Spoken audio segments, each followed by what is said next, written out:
Hello there and welcome to Infernal's Cantina. In today's episode we'll be talking about whether it's more impressive to build a droid or a clone army or some of the new 2021 sets. Now in the latest past week we of course have a couple of things to talk about. Squadrons is releasing in a couple of days, probably around about Friday this week. Now that is really exciting because obviously if you've never played Battlefront 2, there is a specific game mode called Starfighter, so it's not going to be as good as Squadrons, but Squadrons is basically a full-on Starfighter game where you can obviously, there's a campaign and there's a multiplayer. Campaign is mostly about your way trying to become a better pilot and saving the New Republic or the Imperial side. You can obviously choose whether you're an Imperial or the New Republic. Imperial, you have like 5 different fighters, which includes TIE Fighter, TIE Interceptor, TIE Reaper, and the TIE Fighter. And then on the Rebellion side, you have the A-Wing, the X-Wing, the Y-Wing, and the U-Wing, which is amazing. You get to pilot all these ships. There's a whole bunch of customizations, even for your character, which is really awesome. You can also alternate the different combos. For example, for speeds, you can have an awful lot more speed than weapons, or you can have a mixture between weapons and speed, or you can have more shields than anything else. But there's just an awful lot of customization to this game, and the gameplay looks incredible. Multiplayer, you have the fact that you're in a team of 5, you get to destroy a couple of capital ships, and the first team to eliminate each other's capital ships wins. And then you have like a dogfight mode, which is basically fighter versus fighter. And honestly, if you're not really a fighter game, if you're not really a fighter kind of person, then don't really recommend it.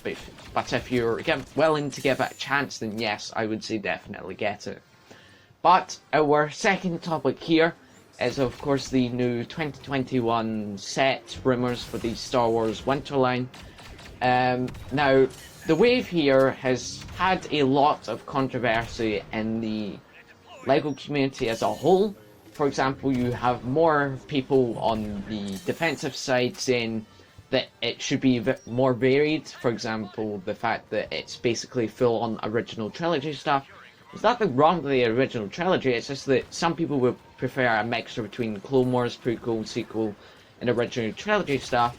And then there's also that other side of the community who is a little bit more towards the original trilogy side. Personally, I'm a bit of both, because I grew up with the prequels. I have an awful lot of prequel sets, but then again, a plus to that is that it's easier for me to get a couple of original trilogy iconic vehicles. Now this includes the TIE Fighter for at least $40, which is an interesting price. It has just about the exact same price. No, not price. Piece count, and it's supposedly going to be downsized, but with the exact same piece count, we don't really know. It's the exact same for the X-Wing. The X-Wing's going to be retailing for $50. So honestly, it's varied between these prices because you don't know whether it's going to be as good as the one from like the TIE Fighter from 2018 or the X-Wing from 2018. Whether it be as good to buy this newer version, which may be a little bit stronger, but obviously a little bit downsized. It's a bit like a 2010 clone turbo tank from 2016 turbo tank, or the 2008 MTT to the 2014 MTT. It's just really dependent on whether you have other sets or not of that. It's the exact same with the Imperial Shuttle. Imperial Shuttle might be a little bit easier to get.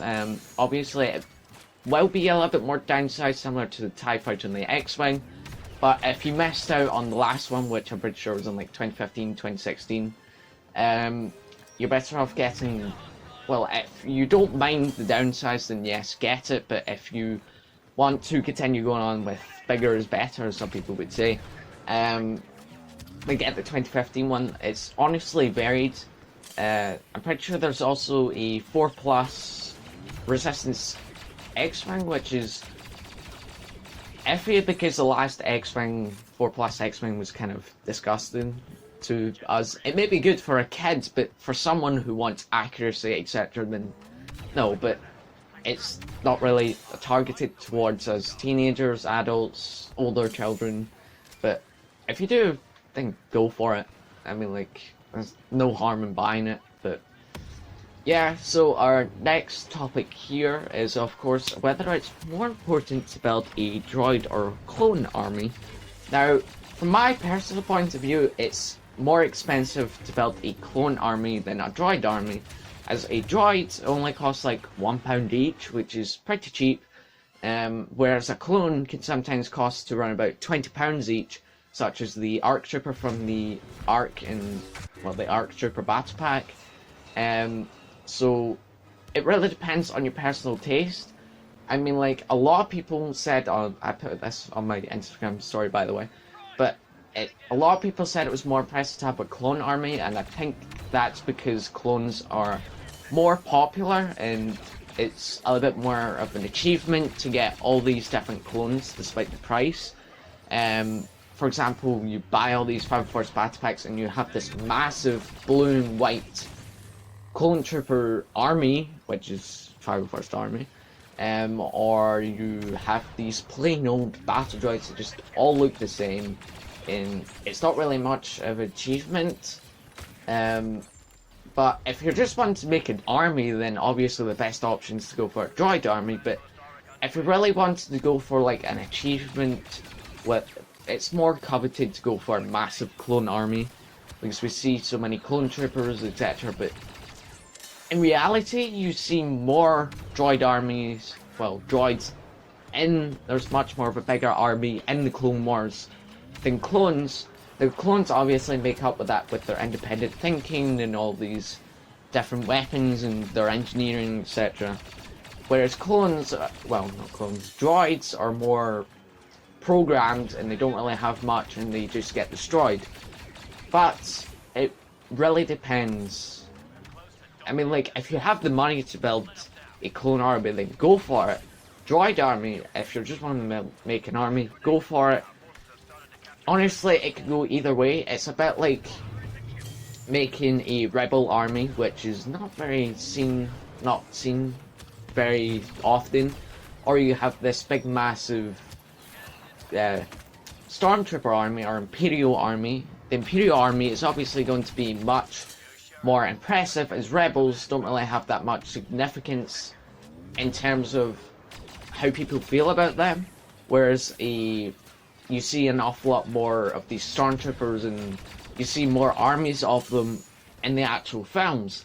Now, it's the exact same with the First Order and the Resistance. You could go on about this for ages, but in personal opinions, it's much more impressive to have a clone army than a droid army.